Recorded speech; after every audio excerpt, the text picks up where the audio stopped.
Once upon a time, in a small dusty village surrounded by hills and dry farmland, there lived a girl named Adiz. She was 17, tall and slim, with skin the color of fresh palm kernels and a face that still carried sadness, even when she smiled. Her eyes were soft, like someone who had cried too many silent tears and never got the chance to wipe them away. Everyone in the village knew Adiz, not because she had rich parents, or fine clothes, or a loud voice. No, people knew her because she was the girl who lost everything and still never complained. After her parents died in a fire 5 years ago, Adiz was taken in by her father's younger sister, Mama Neka, and her husband, Uncle Sunday. From that day, her life changed completely. The warm beds and fresh food she once enjoyed disappeared. She no longer wore the beautiful clothes her mother used to sew for her. She no longer sat in front of the house braiding her mother's hair or singing with her father during evening walks. Instead, Adiz became the house girl. Every morning, while the rest of the household still slept, Adiz was already up, sweeping the compound with a broom that scratched her fingers. She cooked, fetched water, washed clothes, and took care of her cousin Chinier, who was just 1 year younger than her. But Chinier never lifted a finger. "Where's my breakfast?" Chinier shouted from inside the house one morning. Adiz didn't answer. She was in the backyard, cooking yam on a firewood stove, her eyes red from the smoke. Mama Neka stepped out of the house with a wrapper tied loosely around her chest. She looked around, her voice sharp. "Hey, this girl. So it's now that you are cooking? Do you want my daughter to faint before you serve food?" Adiz quickly stood, wiping her hands on her wrapper. "I'm sorry, Auntie. The fire was slow this morning because the wood was wet." Mama Neka hissed loudly and pointed a long finger at her. "Don't give me excuses. Am I the one who told you to use wet wood? Useless girl. Always behaving like she's doing us a favor by living here." Adiz bent her head. "I'm sorry, Auntie." "Sorry won't cook the yam faster," the woman shouted, turning away. After breakfast, Adiz walked to the village market, carrying a big tray of vegetables on her head. She balanced it carefully as she walked, sweat rolling down her back, even though it was still morning. At the market, other girls her age laughed, joked, and even wore light makeup. But Adiz just stood quietly by a wooden table, arranging her aunt's vegetables and calling out to buyers with a low voice. Some women pitied her. "Fine girl like this, see the kind of life she's living," one woman whispered to another. But others only laughed. "Her beauty is a waste," a woman said, biting into a mango. "She's just a housemaid with no future." Adiz heard them, but she said nothing. That evening, after selling everything, she returned home with the money wrapped in a piece of cloth. She walked into the living room and handed it to her uncle, who was sitting on a wooden bench, fanning himself. "This is the money from the market, sir," she said, keeping her voice low. Uncle Sunday collected it and counted it with a frown. "This is all?" "Yes, sir. The prices went down today. People were not really buying," she explained. "Or maybe you've started stealing our money," he said, standing up slowly. "Do you think we don't know the kind of girl you are?" Adiz's eyes widened. "No, sir. I swear I didn't take anything." He moved close to her. "You didn't, eh? So you're now calling me a liar?" "No, sir. I would never." A sharp slap cut her words short. She staggered backward, holding her cheek. Mama Neka walked in just then. "What happened?" "She brought back small money and is giving me story. This girl will put us in trouble one day." Mama Neka folded her arms and glared at Adiz. "I've warned you before. You won't bring shame to my family. I don't care who your parents were. As long as you're under my roof, you will behave like someone who knows her place." Adiz swallowed hard. Her voice shook. "I'm sorry, Auntie. Take your sorry and go and sweep the compound before I deal with you." That night, Adiz sat outside the small kitchen with a candle in front of her. She opened a worn-out Bible that used to belong to her father. Her fingers brushed over his handwriting inside the cover. "Keep trusting, Adiz. God sees everything." She smiled sadly and whispered, "Mama, Papa, I miss you, but I'll keep being strong. A few days later, something changed in the house. A tall man in a white car came to visit. He wore gold rings and carried himself with pride. His name was Chief Ig, and he had come to seek a wife.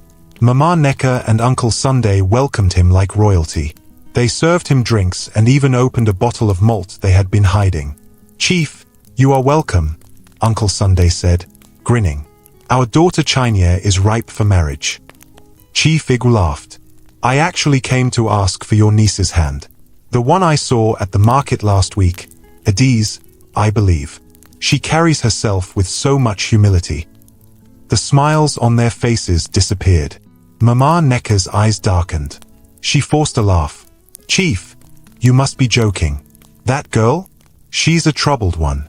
We're just managing her. She talks to boys anyhow and even stole from us once." Adiz, who was in the kitchen, overheard everything. Her hands trembled. Chief Ig frowned. "Oh, I didn't know." Uncle Sunday nodded quickly. "Better you take our real daughter. Adiz is just a burden we're carrying." The next day, Chief Ig left the village. He didn't return. Adiz stayed quiet, but her heart was broken.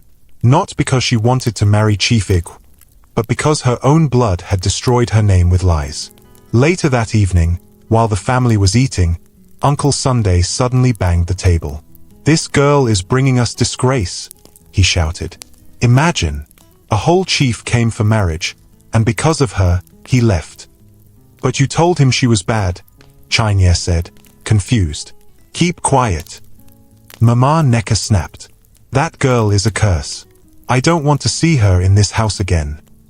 Uncle Sunday stood and paced the room. "We'll marry her off. Let her go and suffer in another man's house." "To who?" Mama Neka asked. A slow, wicked smile spread across his face. "To that beggar that sleeps under the bridge. Obina." Everyone turned to him in shock. Mama Neka blinked. "Obina? That mad-looking man with torn clothes?" "Yes. Let the whole village laugh.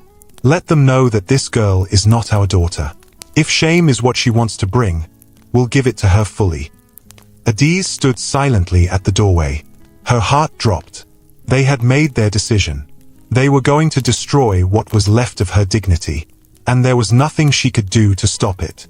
The next morning, Adiz woke up before the sun rose. But this time, it wasn't to sweep the compound or boil water. She just sat quietly outside the small kitchen, her hands wrapped around her knees, her face pale and blank. She had not slept at all. Not after hearing what Uncle Sunday said the night before. "We'll marry her off to that beggar that sleeps under the bridge. Obina." The words kept repeating in her mind like the sound of a leaking tap. She stared at the red sand in front of her and whispered to herself, "What did I ever do wrong? Why do they hate me this much?" She didn't cry. Her tears had dried up long ago. Behind her, the wooden door creaked open. It was Mama Neka. "Adiz," the woman barked. Adiz stood up quickly and faced her. "Come inside. You will help me wash Chinya's white lace gown. She's going to the youth meeting this weekend. Don't stain it, or you will regret it." Adiz nodded. "Yes, Auntie." She followed her inside, moving like someone without a soul. Chinya was lying on the cushion, chewing gum and pressing her phone. She didn't even look up when Adiz entered. As Adiz collected the gown and turned to leave, Uncle Sunday entered the room, clapping his hands together. "Good news," he shouted. Mama Neka dropped the cup she was holding. "What happened?" Uncle Sunday grinned wide, his yellow teeth showing. "I just spoke to Baba Sadiq. He said Obina agreed.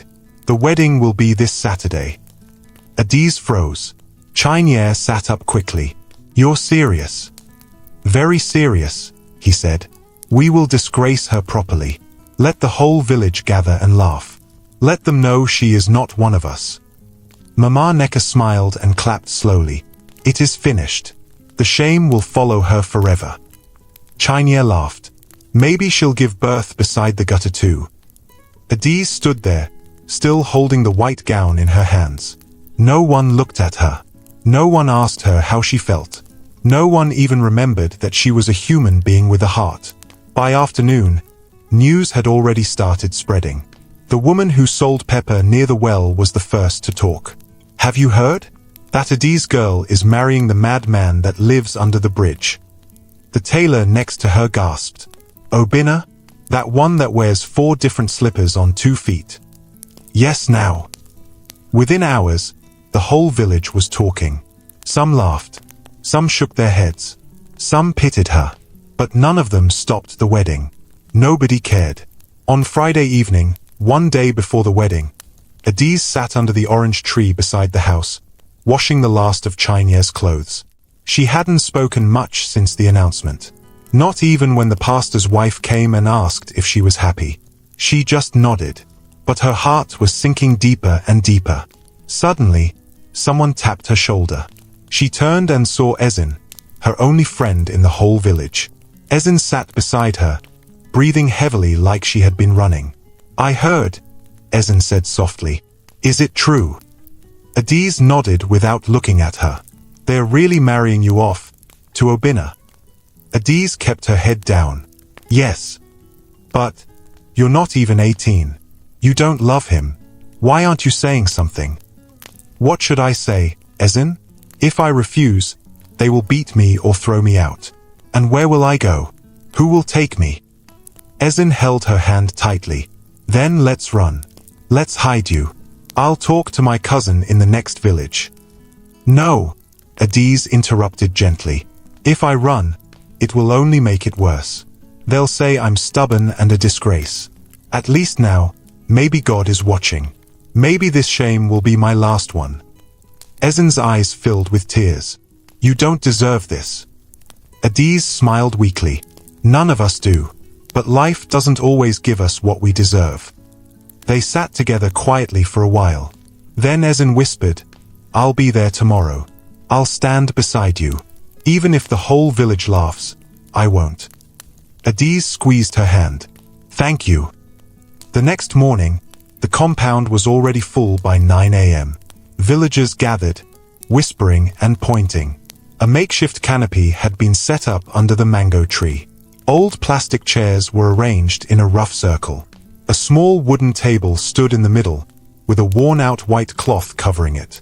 That was where the officiating elder would stand. No pastor agreed to come.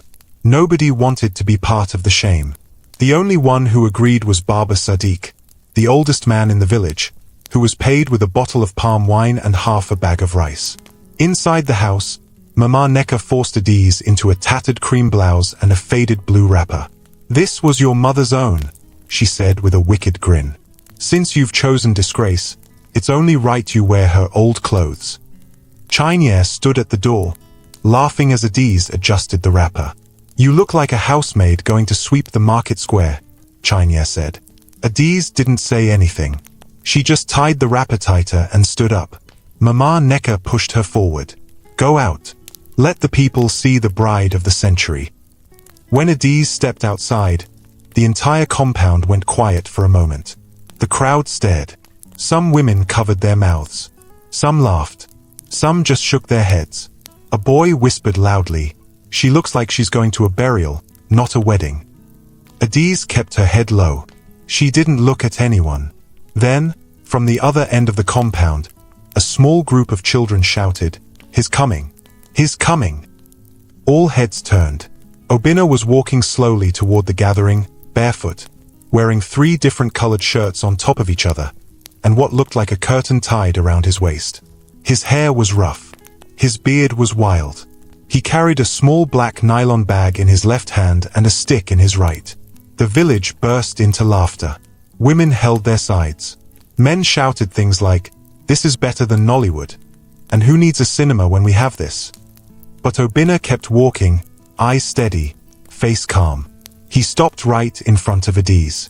She looked up at him slowly, expecting to see madness in his eyes. But what she saw shocked her. His eyes were kind, warm, gentle.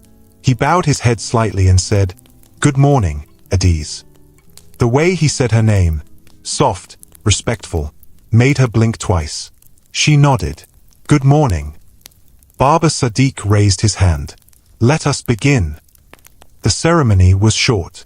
No prayers. No songs. Just mockery from the crowd and laughter every 2 minutes. Do you, Obinna, take this girl as your wife? Baba Sadiq asked. I do, he said calmly. Do you, Adiz, take this man as your husband? Adiz looked at Obinna, then looked at the crowd, then whispered, I do. The whole place exploded with noise. Somebody shouted, Clap for shame. Another shouted, This is the wedding of the year. Even Mama Neka was laughing hard. Hey, what a life. Uncle Sunday raised a cup of palm wine. To shame. To freedom. Let her carry her bad luck away. After the wedding, Obinna turned to Adiz and stretched out his hand. Shall we go? He asked. Adiz looked at her aunt and uncle. Neither of them said goodbye.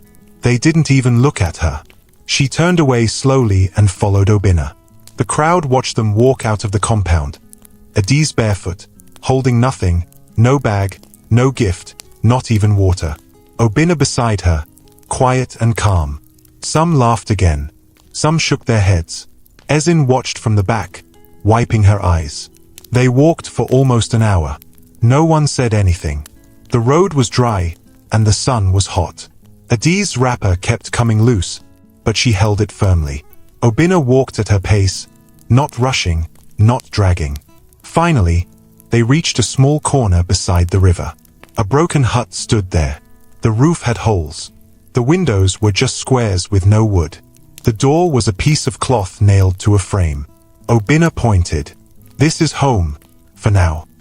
Adiz looked around and nodded. It's okay. I'll fix the roof next week, he said. There's a stream behind. That's where I fetch water. She nodded again. Do you have a pot? I can cook if there's food. Obinna smiled gently. We'll figure something out. Inside the hut, the only things she saw were a straw mat, one small pillow, a plastic cup, a black kettle, and a torn blanket. Adiz stood silently. Then she sat on the floor and began sweeping the sand into a corner with her hands. Obinna watched her and said softly, You don't have to do anything now. You must be tired. Adiz shook her head. No, I want to make it clean. He didn't argue. He just sat beside the door, staring at the river. After a while, she asked, Why did you agree to marry me? Obinna didn't turn. He just said, Because sometimes, God places things in front of us for a reason, and I don't say no to what he brings. She didn't understand what he meant, but for the first time in weeks, she felt like someone saw her. Not as a burden, not as a curse, not as shame, just a girl trying to survive. The first night in the hut was quiet, but not peaceful. Adiz sat on the cold straw mat, her legs crossed and her eyes staring at the wall made of mud and bamboo sticks. Obinna was outside, sitting on a flat stone near the riverbank, facing the moonlight. The room was dark, lit only by a small lantern Obinna had placed on the floor. It made the shadows dance across the walls. The roof creaked when the wind blew, and the night was filled with the sound of crickets and distant frogs. Adiz looked around again. There was nothing in the hut that looked like a home. No clothes, no food, no plates. Just one plastic cup, one kettle, a torn wrapper used as curtain, and the old mat she was now sitting on. Still, she didn't complain. After all, this was the first time she was living somewhere without being shouted at, without being insulted, without being reminded that she was not wanted. The silence outside made her nervous. Obinna had barely spoken since they arrived. He showed her the hut, helped her clean, fetched a little water from the stream, and then quietly stepped outside. She stood up, walked to the doorway, and looked out. He was still there, sitting with his back straight, eyes fixed on the flowing river. His walking stick was beside him. His long shirt, even though faded, blew gently in the breeze. Are you all right? She asked softly. Obinna turned slightly and nodded. Yes. You've been sitting there for a long time. I like the sound of water. It helps me think. Adiz stepped out and sat on the ground near the door. What do you think about? He was quiet for a few seconds, then said, about everything. Life, the past, the future, mistakes. She hugged her knees and stared at the river too. I used to sit like this with my father. He would tell me stories. He said water carries people's pain and takes it far away. Obinna smiled a little. Your father sounds wise. He was. He died in a fire. My mother too. I know, he said gently. I'm sorry. She looked at him. How did you end up under the bridge? Obinna didn't answer immediately. He looked down at the stones by his feet. Sometimes, life pushes you far away from where you started. And when you want to come back, you're no longer sure how. Adiz nodded slowly. She understood that feeling. They sat in silence again. Not the kind that feels awkward, but the kind that feels like two people are trying to breathe after drowning for too long. The next morning, Adiz woke up early. She rolled up the mat and folded the blanket. Her neck hurt from sleeping on the hard floor, but she didn't complain. She stepped outside and saw Obinna already sweeping around the hut with a small bunch of palm fronds. Good morning, she said. Morning, he replied with a smile. You slept well. She nodded. Yes, thank you. I boiled water, he said. It's still warm. You can wash your face. Adiz walked to the small clay pot near the firewood area and saw the steaming kettle beside it. She poured a little water into a bowl and washed her face. Then she turned. Do you have any food? I can cook something. Obinna shook his head. Not yet, but I'll go to the village soon. Maybe I can find something to trade. Adiz nodded. Okay, I'll clean the hut while you're gone. Obinna left with his black nylon bag and walking stick, moving slowly but firmly toward the market road. Adiz stayed behind and got to work. She swept the hut again, gathered the scattered stones around the front, picked up broken pieces of wood and stacked them neatly. She even used water from the stream to scrub the mud floor. By the time she finished, the sun was high, and her clothes were soaked with sweat. But the place looked cleaner. Even the air smelled fresher. She looked around and smiled for the first time in days. Obinna returned around noon with a small black pot, 2 cups, a few onions, some gari, and dried fish. It's not much, he said, but it's something. Adiz took the items from him carefully. This is plenty. Thank you. She boiled water, roasted the dried fish a little, and made gari with salt and onions. It wasn't a rich meal, but when they sat and ate it together on the floor, it felt like the best food in the world. After eating, Obinna washed the plates while Adiz cleaned the pot. Then he sat under the tree outside and pulled out a small notebook from his bag. Adiz noticed it and asked, You can write? Obinna looked at her with a raised eyebrow. Of course. Can't you? She shook her head. My uncle stopped me from going to school after primary 6. He nodded slowly. If you want, I can teach you. Adiz blinked. Really? Yes, everyone deserves to read and write. That evening, he taught her how to spell her full name in capital letters. She repeated it over and over like a song. Adaeze, she said proudly. Obinna smiled. Perfect. Days passed. Then weeks. Life in the hut was hard, but it was peaceful.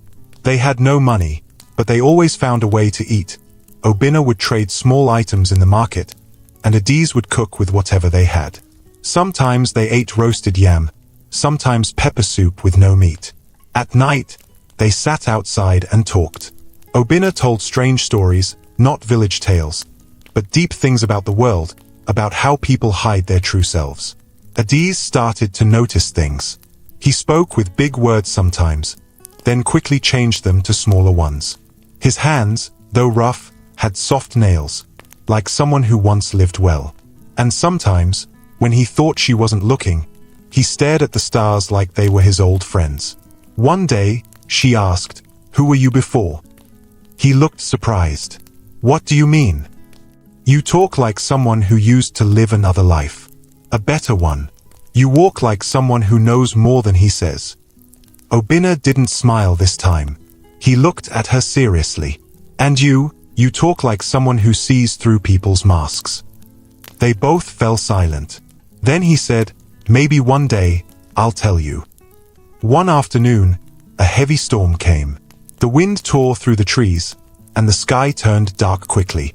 Adiz ran to close the cloth covering the door, but it flew off. Water started pouring into the hut through the holes in the roof. Obinna grabbed a metal basin to catch the water. Adiz used the pot to do the same. Suddenly, the small shelf they used to store their food collapsed. The onions rolled away, and the gari spilled into the muddy floor. Oh no! Adiz shouted, rushing to save what she could. But the water was already everywhere. She pulled their mat to one corner, then used her wrapper to block a hole in the wall. By the time the rain stopped, the hut was soaked. Their food was gone. The mat was wet, and both of them were shivering. But Adiz still stood up and tried to clean the mess. Obinna stopped her. Sit down. You've done enough. She shook her head. No. If we don't fix it now, we'll sleep in mud. He touched her hand gently. Adiz, you're not like other girls. You don't cry. You don't complain, even when things are hard. She sat beside him and said quietly, crying doesn't change anything. He looked at her for a long time. Then he said, you deserve so much more. Adiz didn't answer. Her throat felt tight. That night, after they cleaned what they could and shared the last dry bread from Obinna's bag, she laid on the mat and stared at the roof. Obinna sat outside again, on the same flat stone, facing the river. She watched him from the doorway. The moonlight lit up half his face. He looked like someone carrying a big secret. Then she whispered to herself, who are you, Obinna? The morning after the storm, Adiz woke up cold and tired. The floor was still wet. The mat was damp. Her wrapper clung to her skin. She sat up slowly, her back aching. Obinna was already outside. She could hear him chopping wood with a small blunt cutlass. The sound was sharp and steady. She pulled the blanket around her shoulders and stepped out. The sky was clear, but the ground was muddy. Water dripped from the trees, and the river beside their hut was moving faster than usual. Obinna looked up when he saw her. You should still be resting, he said. I couldn't sleep, she replied. Too cold. She nodded. Obinna dropped the wood and walked over. He placed his hands on her shoulders gently. I'll build a better fire today. You'll be warm before evening. She gave a small smile. Thank you. He looked around. We'll fix the roof this week. I know a boy in the next village who can help. I'll speak to him. Adiz touched the side of the hut gently. I don't mind the leaks. I just want to keep it clean. Obinna's eyes rested on her face for a moment longer than usual. You're not angry at me, he asked. Angry? For what? For bringing you here. For letting them marry you off to me. She took a deep breath.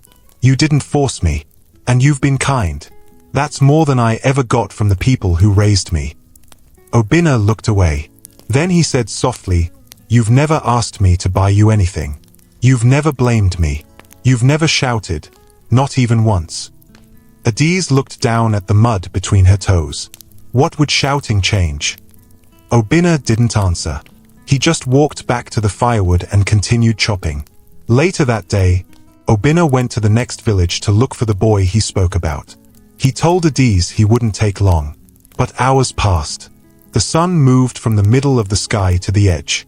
The shadows grew longer. Adiz waited. She cleaned the hut. She fetched water. She repaired one of the walls with wet mud. But Obinna didn't return. As night approached, she became worried. She sat by the road, eyes fixed on the distance. It was almost dark when he finally appeared. But he wasn't walking normally. He was limping.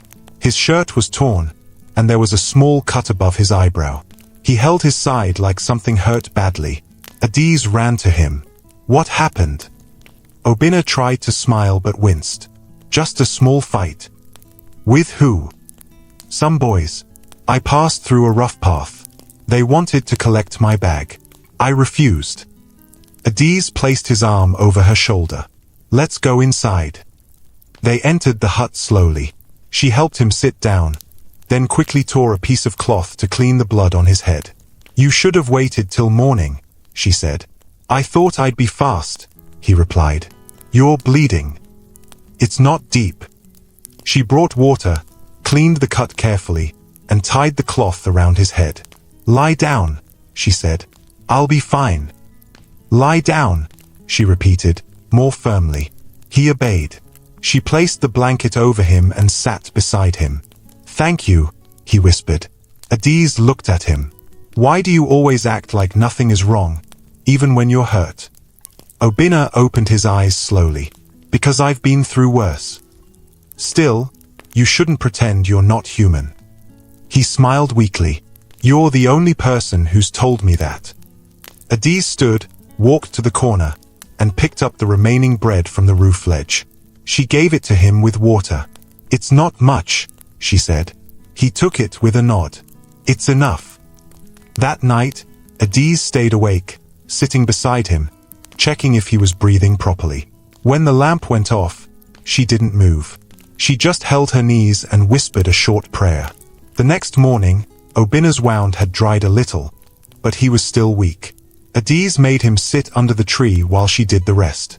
She fetched water, prepared hot gari, and even boiled bitter leaf soup with one small dry fish she had been saving.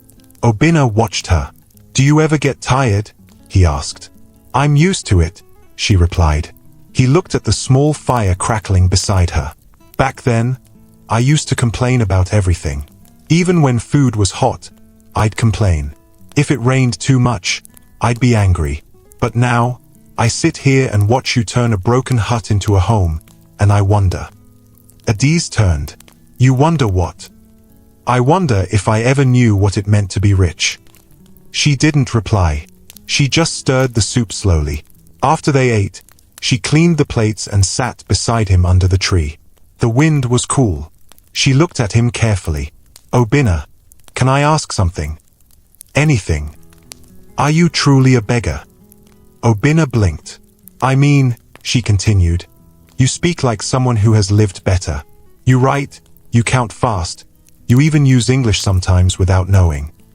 Obinna rested his back against the tree. Why does it matter?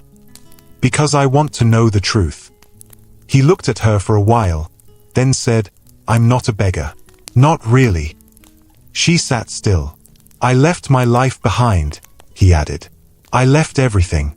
My house, my car, my company. I walked away. Why? He looked at her. Because I was surrounded by liars. Everyone smiled in front of me and planned evil behind my back. I wanted to know if there were still people in the world who were good, even when they had nothing. Adiz stared at him.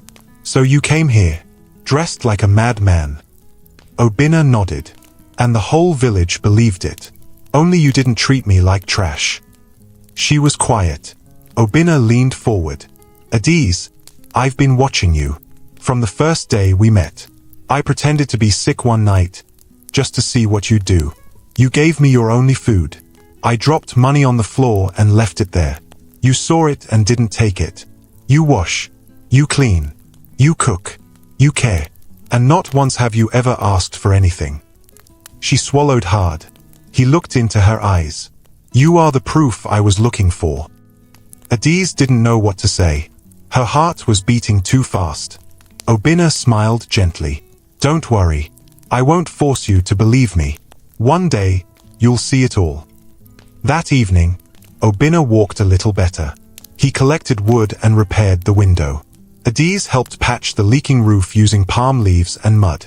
By night, the hut was warmer, cleaner, safer. They sat outside, facing the moon. I don't hate my aunt anymore, Adiz said suddenly. Obinna looked at her. She hated me. She treated me like a dog. But if she didn't, I wouldn't be here. You're that forgiving. She nodded. If I carry pain in my heart, I won't have space for joy. Obinna exhaled slowly. You're stronger than you think. She leaned back and looked at the sky. Do you think I'll ever have a real life? You already do, he said. She turned to him. Because you're real, he added. That night, Obinna stood by the river again. He looked up at the stars and whispered, "She is the one. She's the reason I left everything. And now, I found her." Then he reached into his bag and touched a phone wrapped in cloth. It had been off for months. But soon, it would come on. Very soon. The next morning felt different. The air was still. The birds were quiet. The sky looked too blue. Even the trees beside the river didn't shake as usual. Adiz stepped out of the hut holding the black kettle and looked around. Something didn't feel normal. She walked down to the stream to fetch water. As she bent to scoop, she looked at her own reflection. Her eyes were no longer full of fear. Her skin looked clearer. Her face was tired but peaceful.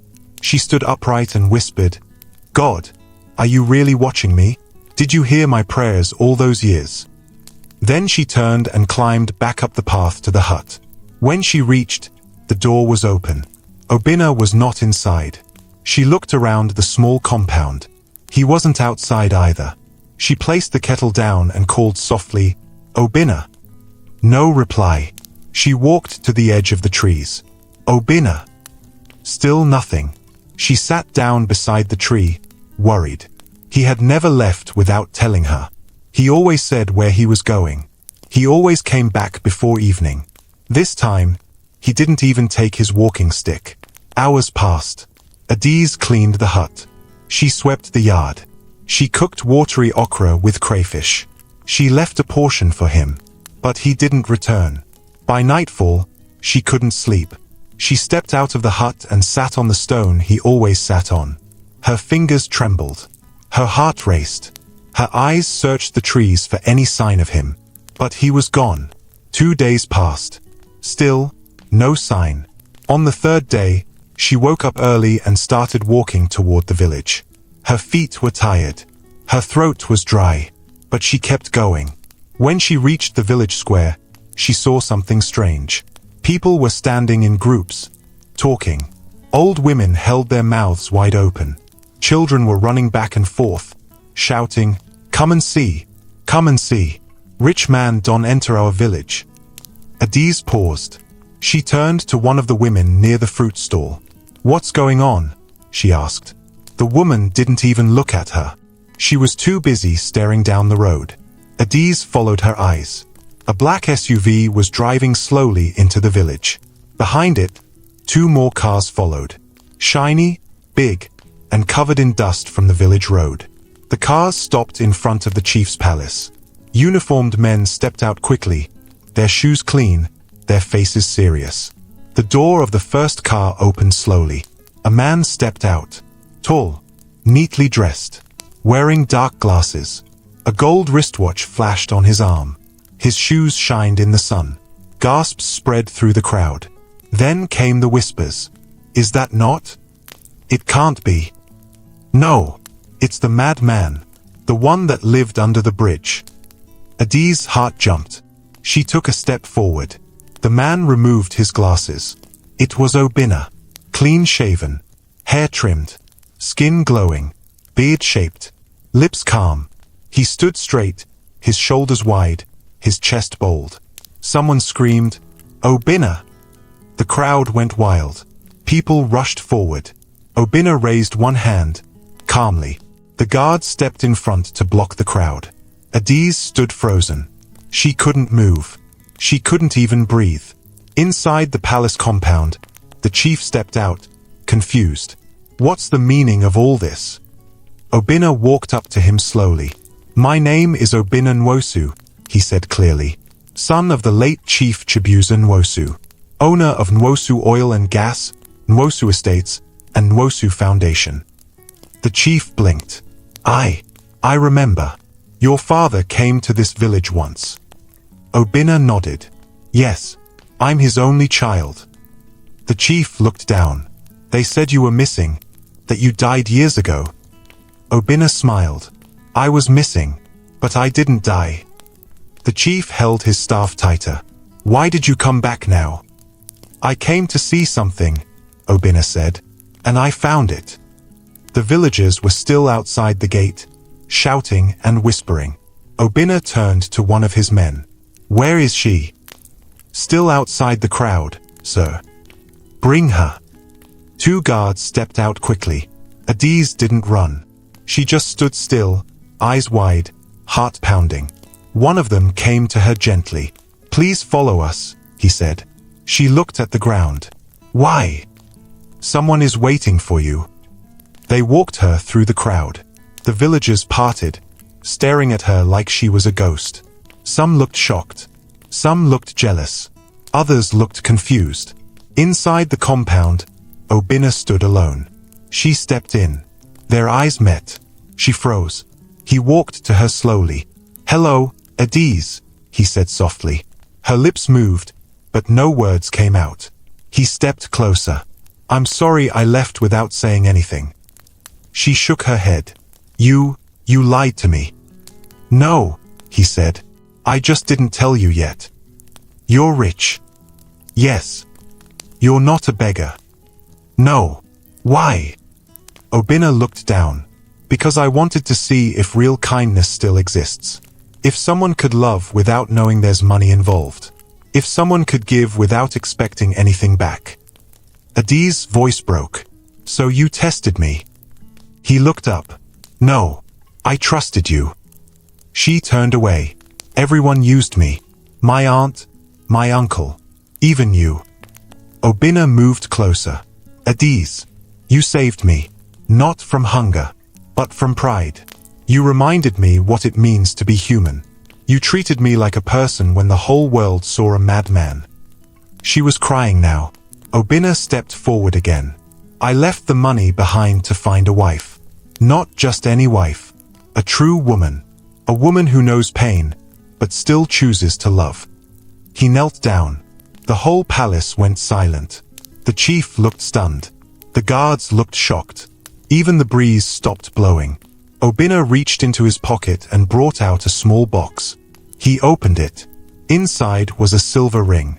Will you give me another chance to do this the right way? He asked. Will you be my wife, not in shame, but in honor? Adiz covered her mouth. Tears rolled down her face.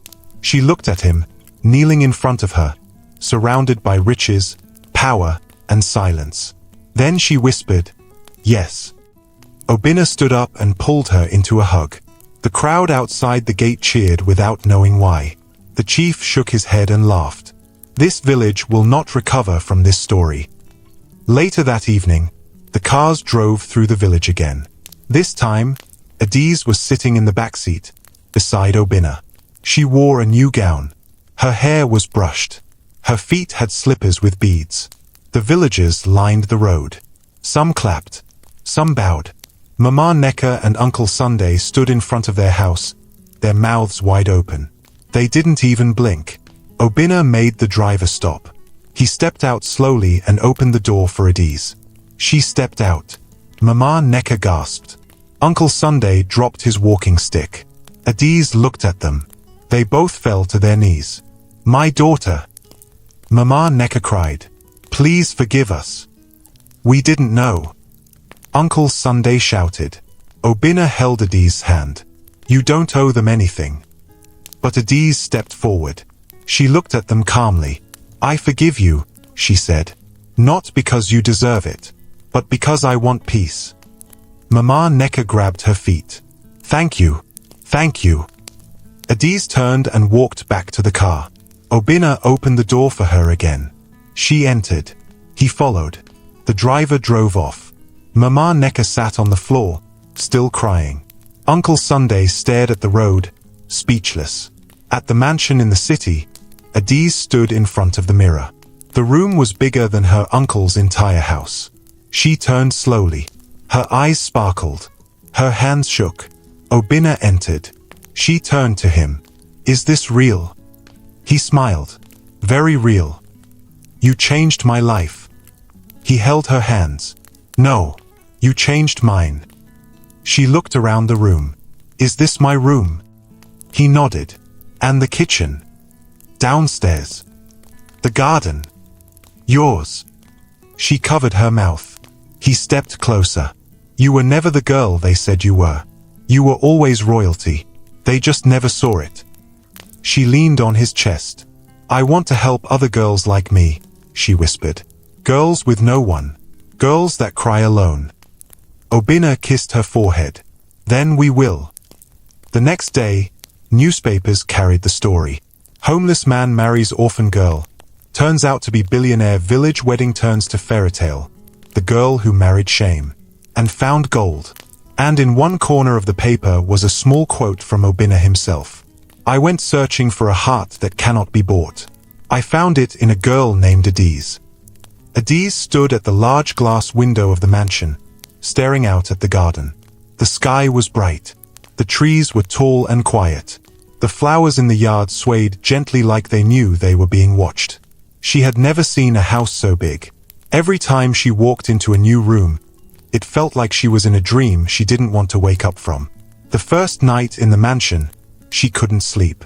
She lay on the bed, staring at the ceiling, her heart beating fast. How did I go from being a house girl to this?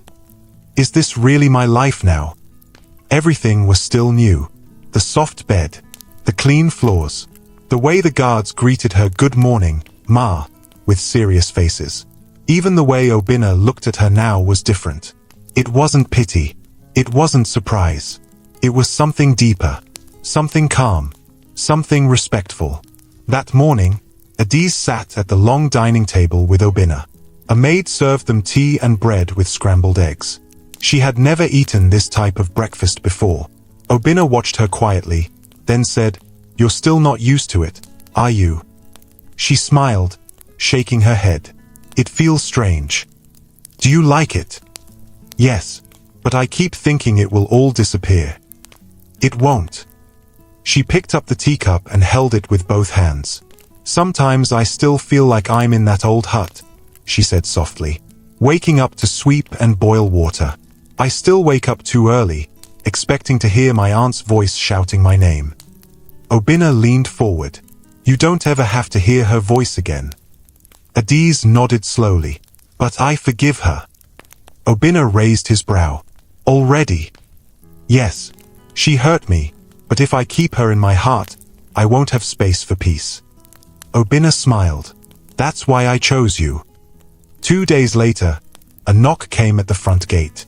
Obinna's chief security guard went to check. After a short conversation, he returned to the main house and knocked gently at the sitting room door. "Sir, some people are at the gate. They say they know Madam." Obinna looked up from the newspaper. "Who?" "A woman called Mama Necker. She came with her husband. They've been begging to see her since morning." Adiz looked up from the magazine she was reading. Her face changed. Obinna saw it. He turned to the guard. "Let them in." The guard nodded and walked away. Adiz stood from her seat slowly. Her heart was beating fast, but her face remained calm. "Are you sure you want to see them?" Obinna asked. "I want to." "You don't have to prove anything to them." "I'm not proving anything," she said. "I just want to see how it feels when the table turns." A few minutes later, Mama Necker and Uncle Sunday were led into the sitting room. They looked completely different. Gone were their loud voices and sharp tongues. Gone were their proud shoulders. Now, their clothes were old. Their faces were tired. They both looked smaller than Adiz remembered. As soon as they entered, Mama Necker dropped to her knees. "Adiz, my daughter," she cried. "Please forgive us." Uncle Sunday knelt beside her, looking down. "We are sorry. We didn't know. Please, Adiz." Adiz remained standing. She didn't move. She didn't speak yet. She just stared at them. Memories rushed into her mind. The day they forced her to marry Obinna. The way they laughed at her. The day they called her a curse. The countless nights she cried alone in the kitchen. She took a deep breath and stepped closer. "You only came because you saw the cars and the cameras," she said calmly. "Not because you truly care." "No," Mama Necker said quickly. "We care. You are our blood. You sold me off to disgrace me." Uncle Sunday spoke softly. "We were blind. We were wicked. Please, give us one more chance." Adiz looked at them quietly. Then she said, "If I had died in that hut, you would not have cared. You would have said I deserved it. But now, because I wear clean clothes and eat good food, you remember me." Tears rolled down Mama Necker's cheeks. "You can take the food," Adiz said. "You can take the money, but you can never buy back the years you stole from me." They remained on the floor, crying and begging. Obinna stood beside Adiz and asked, "Should I have them removed?" Adiz shook her head. "No." She turned to them again. "I forgive you." They looked up quickly, shocked. "But forgiveness is not the same as access," she added. "You can go now." They were silent. "Take the food we will send you," she said, "and go live your life.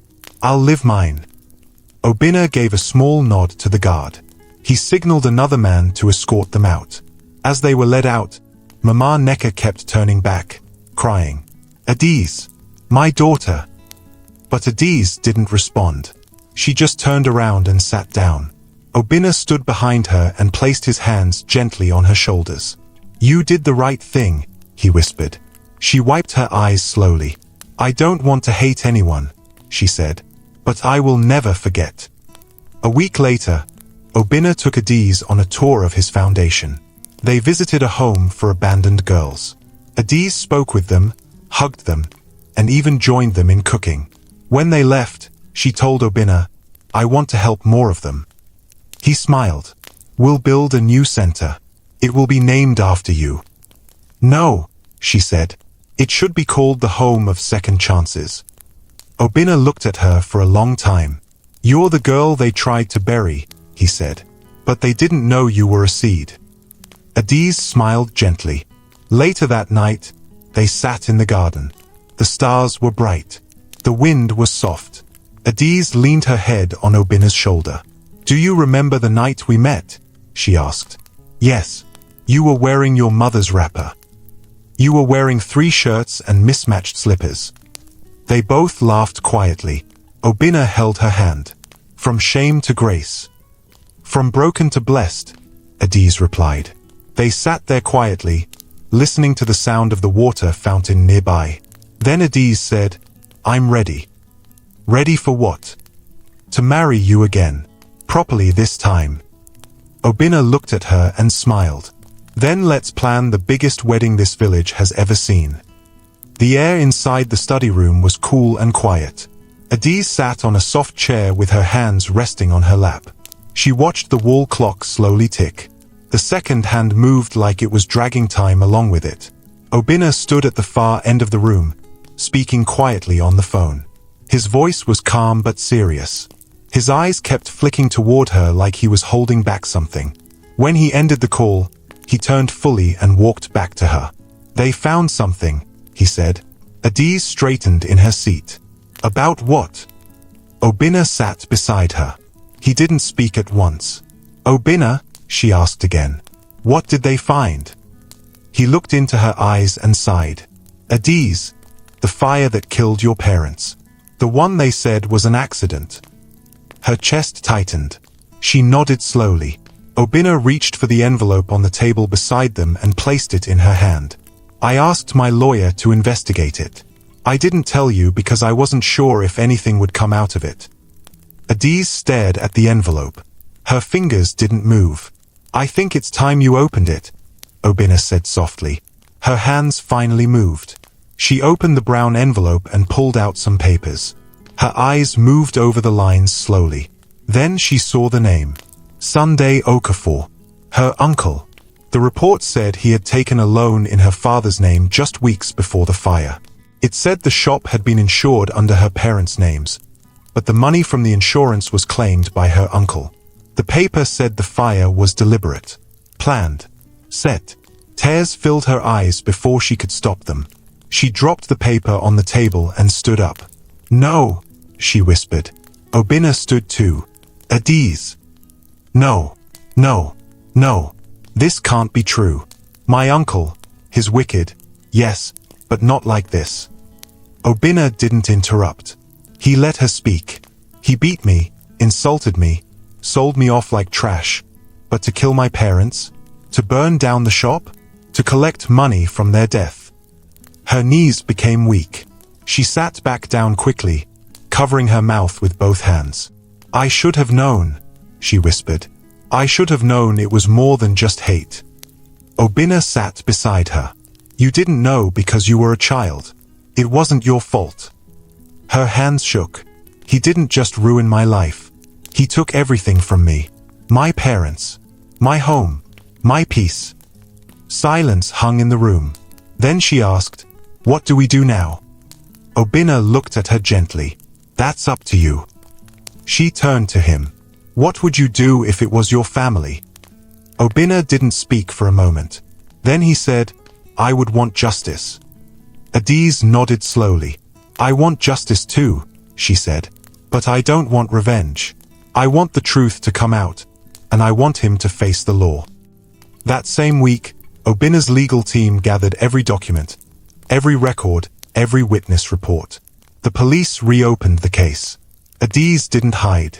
She gave her own statement. She described how her uncle took over everything after the fire, how he refused to let her return to school, how he locked her in the house while they sold her father's land. The officers listened carefully and took notes. "We will handle it from here," one of them said. "You've done your part." 2 days later, news spread like wildfire across the village. Uncle Sunday had been arrested. The police came early in the morning and took him away in front of everyone. Mama Neka screamed and ran after them, but the officers told her to stand back. The village market shook with noise. "They said he burned his own brother's shop," one woman shouted. "And collected the insurance money," another said. "God is watching, oh," someone added. Adiz didn't feel joy. She didn't dance or celebrate. She just sat quietly in her room, looking out the window, her hands folded across her chest. Obinna entered the room slowly. He didn't say anything. He just sat beside her and held her hand. "He used to carry me on his shoulders when I was small," Adiz said quietly. "He would buy me sweets. He told me I looked like my mother. I trusted him." Obinna squeezed her hand. "Evil wears a smile sometimes." She turned to him. "What happens now?" "He'll face trial. If the court finds him guilty, he'll go to prison." Adiz nodded. "And Mama Neka?" Obinna shrugged. "She's not on any papers, but she'll have to live with the shame." Adiz looked down at her hands. "Do you think she knew?" Obinna didn't answer right away. "Maybe. Maybe not. Some people stay quiet even when they know the truth." The next Sunday, Adiz visited her parents' grave for the first time in years. Obinna followed her. They stood before 2 simple headstones at the edge of the village. She placed fresh flowers on the graves and knelt. "Mama, Papa, I know you see me now. I didn't forget you. I tried to stay strong. I tried to be good." Obinna stood behind her, silent. Adiz touched the earth gently. "I know what happened now. I know who took you away. But I won't let it turn my heart bitter. I promise to live a life that makes you proud." Back in the city, Adiz sat with Obinna in the garden. "I want to help orphans," she said. "Not just feed them. I want to give them school, protection, love." Obinna nodded. "We'll build more centers. I want to name this one after my parents. The Chika and Amaka Foundation." Obinna smiled. "It will be the biggest one yet." She looked at him. "Obinna, thank you." "For what?" "For choosing me, even when I looked like nothing." He held her hand. "You were never nothing. You were just hidden." She smiled. "Let's not hide anymore," she said. "Let's go back to the village. Let's show them what grace looks like." The sun rose slowly over the village. The sky turned soft orange, the air fresh and full of quiet excitement. People were already gathering before the cock crowed. Women tied their best wrappers. Men polished their shoes. Children ran around barefoot, pointing and laughing. The village square had been decorated with white and gold cloth. Chairs were set in rows under 2 giant canopies. Fresh flowers had been placed in every corner. The main road had been graded and sprinkled with water to keep the dust down. It wasn't just a wedding. It was history. A girl they once laughed at was now the queen of the day. Inside the village guest house, Adiz stood in front of a large mirror. She wore a long white gown, simple but beautiful, with lace sleeves and a flowing train that touched the floor. Her hair was neatly packed up in a bun, and tiny silver beads lined the edges. Her eyes filled with tears as she looked at her own reflection. "I don't even recognize this girl," she said softly. Ezin, standing beside her, laughed. "Well, that's because you've changed. Inside and outside." "I'm scared," Adiz whispered. Ezin turned to her. "Why? What if people still see me as the girl from the hut?" "Let them see whatever they want," Ezin replied. "They saw shame and called it your name. But now they'll see glory, and they'll still call it your name. You've earned it." Adiz hugged her tightly. "Thank you for never leaving my side," she said. "You're my sister. I will never leave you." Outside, the music began. Soft talking drums echoed through the square. Obinna stood at the altar, wearing a white and gold agbada. His face was calm, but his eyes searched the crowd. Then the drummers changed their beat. The people turned. Gasps filled the air. Adiz stepped out, holding a white bouquet. She walked slowly, her step steady, her head held high. The same villagers who once whispered about her were now clapping. Some even wiped tears. "She's so beautiful," one woman said. "Who would have believed?" another replied. "She's the same girl they laughed at," someone whispered. "She's more than that now," came the answer. "She's proof." As Adiz reached the front, Obinna stretched out his hand. She placed her hand in his. They turned to the officiating minister, who smiled warmly. "This day is not just about a wedding," the minister said. "It's about how pain can turn into joy, how disgrace can become honor, and how love, real love, always finds its way." He turned to Adiz. "Do you, Adiz, take Obinna to be your husband? To stand beside him in truth, in love, in light and in dark?" Adiz smiled. "I do." The minister turned to Obinna. "Do you, Obinna, take Adiz to be your wife? To protect her, honor her, and stand by her for all your days?" Obinna looked into her eyes. "I do." The crowd clapped softly. "You may now exchange rings," the minister said. Obinna brought out a silver ring and slid it onto Adiz's finger. She did the same. The minister raised his hand. "By the power given to me, I now declare you husband and wife.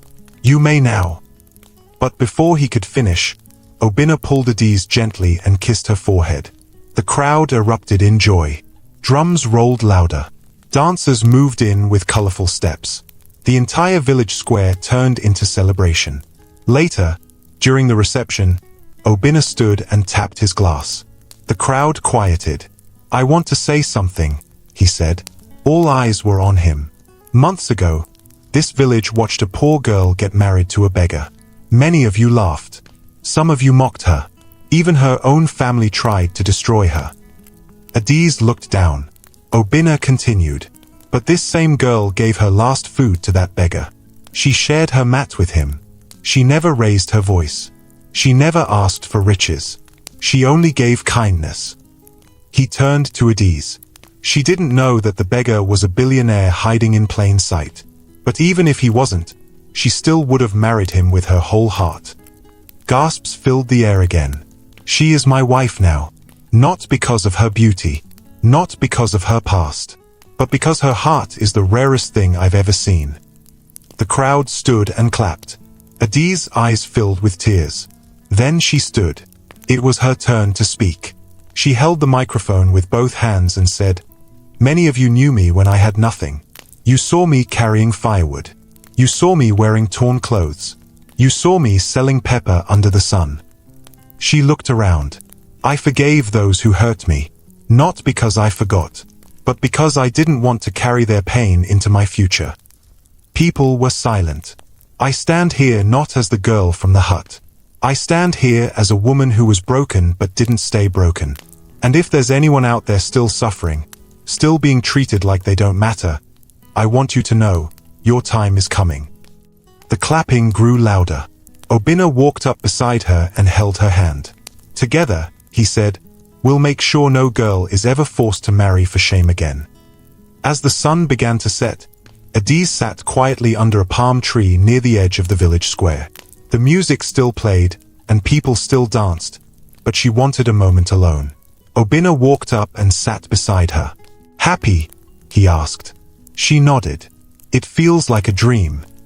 He looked up at the sky. "It's real." She turned to him. "What if I had said no that day? What if I had refused the marriage?" "Then I would have waited for you," he said, "even in rags." They both laughed softly. Adiz leaned her head on his shoulder. "Do you know what I'm thinking about?" she asked. "What?" "The mango tree. The day I married you in front of laughing villagers. I wore a torn wrapper. You wore 3 shirts. I thought my life was over." Obinna smiled. "But it was just beginning." She nodded. "Now look at us." He turned and held her face gently. "No one can stop the story that God writes himself." And with that, they stood, hand in hand, as the drums played into the night. A poor orphan girl and the beggar she married, now king and queen in front of those who once turned their backs.